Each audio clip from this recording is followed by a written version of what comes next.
হচ্ছে, আমি প্রচুর হিন্দুদের সাথে কথা বলেছি, আমি মনে করি তারা এই মুহূর্তে আনসেফটা, বাট মানসিকভাবে তারা কিন্তু আনসেফ। কারণ যখনই কোনো শিফট অফ পাওয়ার হয় বাংলাদেশে, মাইনরিটি কমিউনিটি সবসময়ই সেখানে সাফার হয়েছে, এবং বাংলাদেশের ওই ইনস্টিটিউশনাল মেকানিজম নাই শিফট অফ পাওয়ারে মাইনরিটি কমিউনিটিকে প্রোটেক্ট করার জন্য, গিভেন দ্য সিনারিও এখন পুলিশও নাই।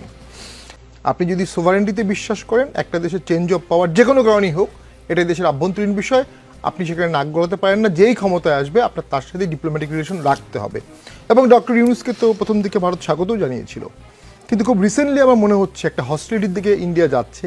ভিসা, মেডিকেলটাও বন্ধ করে দিচ্ছে, হাই কমিশন বন্ধ করে দিচ্ছে, বর্ডারগুলো বন্ধ হয়ে গেছে প্র্যাকটিক্যালি।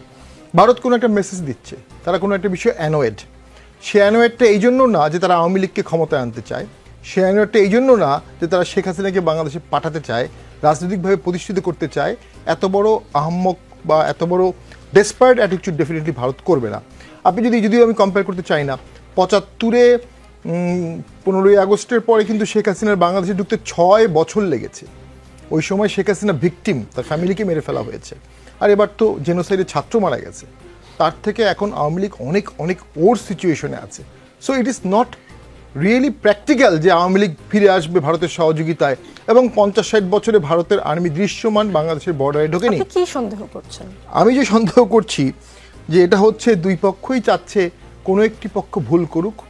কেউ একজন জলটা ঘোলা করতে চাচ্ছে, ঘোলা জলে মাছ শিকার করতে চাচ্ছে।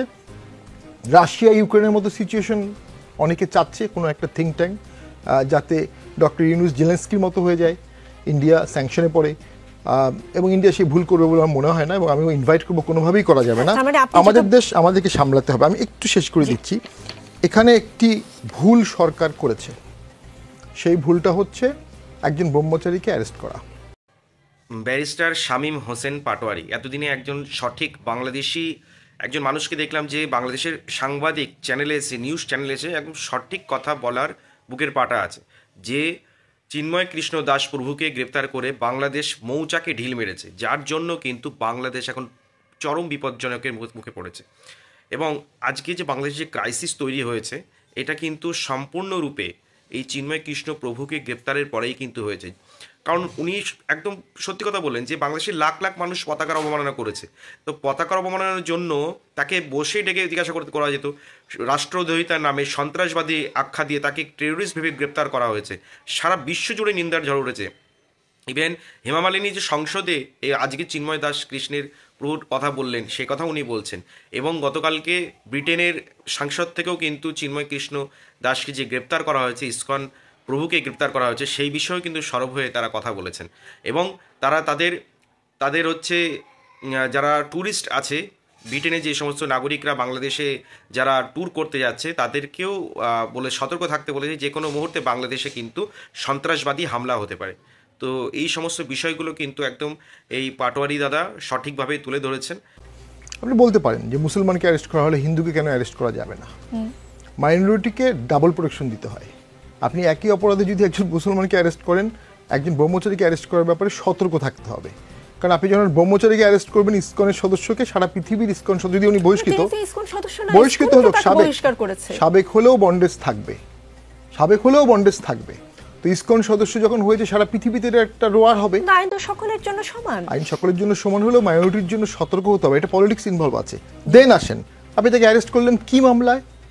কি সন্ত্রাসবাদের মামলায়, রাষ্ট্রদ্রোহিতার মামলায়, স্টেট মানে হাই ট্রিজন, পতাকা অবমাননা, একজন প্রাইভেট ইন্ডিভিজুয়াল পতাকা অবমাননার মামলা করেছে, সেজন্য তাকে অ্যারেস্ট করলেন।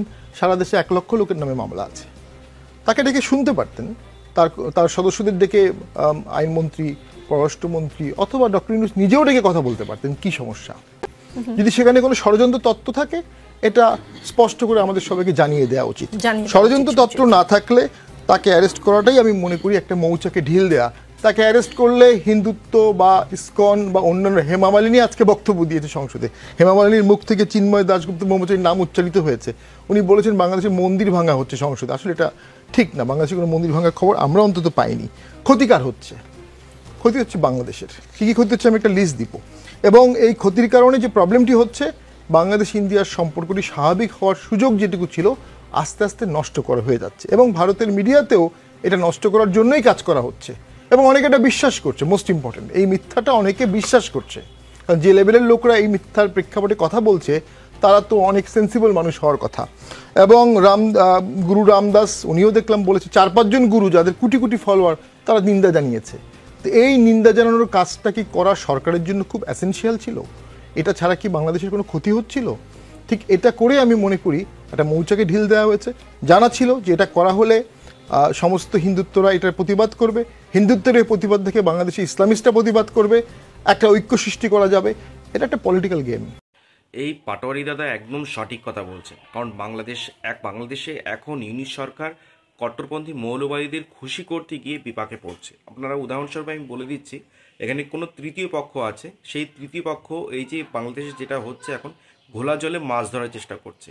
উদাহরণস্বরূপ আমি বলে দিচ্ছি যে গোপালগঞ্জে গতকালকে একটি ভিডিও ভাইরাল হয়েছে, দেখেছেন গতকাল বা বেশ কিছুদিন ধরে, যেখানে মাইকিং করে মৌলবাদীরা প্রচার করছে যে কোনো নারী যেন বাজারে গিয়ে বাজার করতে না আসে, এবং যদি কেউ বাজার করতে আসে তাদেরকে দোকানদার যেন বুঝিয়ে ফিরিয়ে দেয়। তাহলে এগুলো কি প্রমাণ করছে? এগুলো প্রমাণ করছে কিন্তু বাংলাদেশে কিন্তু কট্টরপন্থী মৌলবাদীদের হাতে চলে যাচ্ছে। দোকানদার ভাইদের দৃষ্টি আকর্ষণ করা যাচ্ছে, আগামীকাল থেকে এই মার্কেট এলাকায় কোনো মহিলা প্রবেশ করবে না। যদি কোনো মহিলা আসে আমরা তাদেরকে সুন্দর করে বুঝিয়ে ফিরিয়ে দিব। তাদের কাছে আমরা কোনো কিছু কেনা বেচা করব না। সবাই দ্বীনি স্বার্থে নিজের আখেরাত গড়ার জন্য সেদিকে আমরা সজাগ দৃষ্টি রাখবো। এটা সাধারণ কোনো মেলা না, এটা হলো দ্বীনি মাহফিল, দ্বীনি মাহফিলের পরিবেশ। মাদ্রাসার এই ঘোষণা আমরা তাদেরকে শুনিয়ে দিব। এটা হলো একটি দ্বীনি পরিবেশ, দ্বীনি মাহফিল। এখানে আমরা সব অর্জনের জন্য, সব কামাই করার জন্য এসেছি। হ্যাঁ, আমাদের দুনিয়াবি ফায়দা হবে, বেচা কিনা করব, হালাল ব্যবসা করব, কিন্তু কোনো গুনাহের কাজে জড়ানো যাবে না।